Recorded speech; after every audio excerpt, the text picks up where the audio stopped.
there's actually a much greater domino effect that's happening behind the scenes if you're smart enough to see that. So, do you want to just elaborate a little bit on behind the scenes, or actually, can you have you got some advice to help people pull the curtains back and show that sort of stuff?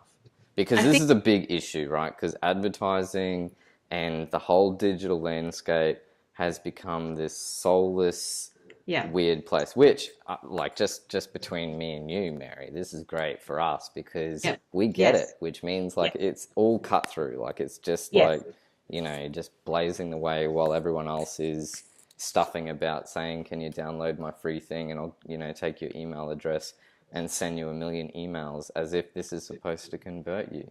Come on, like, come it on. is. It doesn't. That's the point. If anything, it's damaging to your brand. So my view is that when you're, when you enter the digital landscape and you decide that my business model is going to incorporate a digital aspect to it, then that's a whole different way of running a business. Of course, coming from a bricks and mortar, all of those lessons and all of the knowledge and the wisdom that you bring over from bricks and mortar is of absolute immense value in the digital world, except that in the digital world, what you're buying is headspace. That's what you're buying. You're buying somebody to stop and listen. That's it. You're buying attention. That's what that your business has to find a way to buy attention.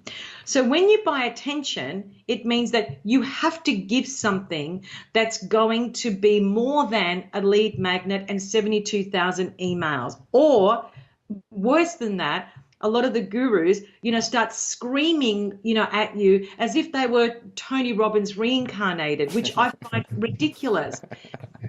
It just freaks me out because, I'm laughing because it's true, right? right? Like, it's But what they fucking don't realize, stupid. if they were smart enough, is that our brains are not programmed to accept motivational speaking.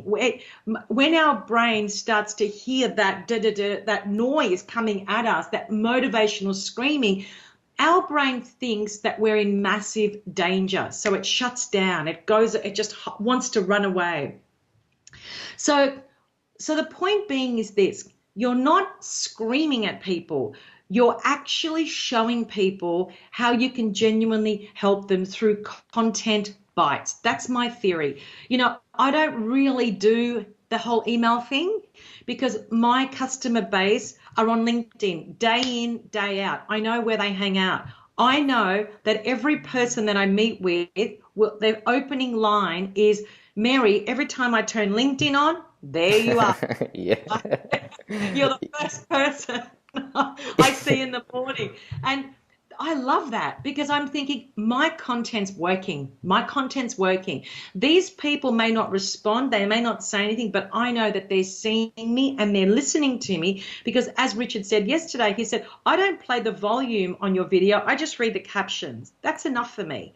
So that's the content bites is buying attention. I can buy 2 minutes or a minute, sometimes even 6 minutes, depending on what I'm doing. So the digital landscape, from my perspective, is just buying attention. Even in what you do, Paul, you're buying the emotional attention. It's all about stopping. When you did that story on the garage, it wasn't the garage the story wasn't about the garage. It was, what can you do with the garage? Mm. That's why I love that. I was like, wow, this is exactly what I want to hear. I've never this, and it's such a beautiful, fresh, normal, common sense approach. That's humans, because humans are feeling beings. That's it. Which Mm. is, once I mean, you get your head around that, then you can actually create your entire campaign around understanding that humans are feeling beings. And at the end of the day, that's what we're buying. We're buying for someone to actually stop and say, wow, I love that. Or, I resonate with that. I, concur with that, whatever it may be. Yeah, whatever the emotional reaction is. Yeah. It's interesting. I mean, what you really touched on there with that story of the garages and going after the female market instead of the male market. and you said, "Oh my God, this is so refreshing to hear that." That's Yeah. why I told that story, because what I was, and like you, it's a deliberate emotional value that I gave you, which was like, wow, like that actually is so logical. It makes sense. It's a great Yes. story. It's not, what everyone else is doing, which is try to download my PDF or, just the same old crap. It was actually, I mean, there's two parts to it. The garage bit, which is a deliberate thing to give people, well, in particular women, to celebrate women in their own right doing something really awesome.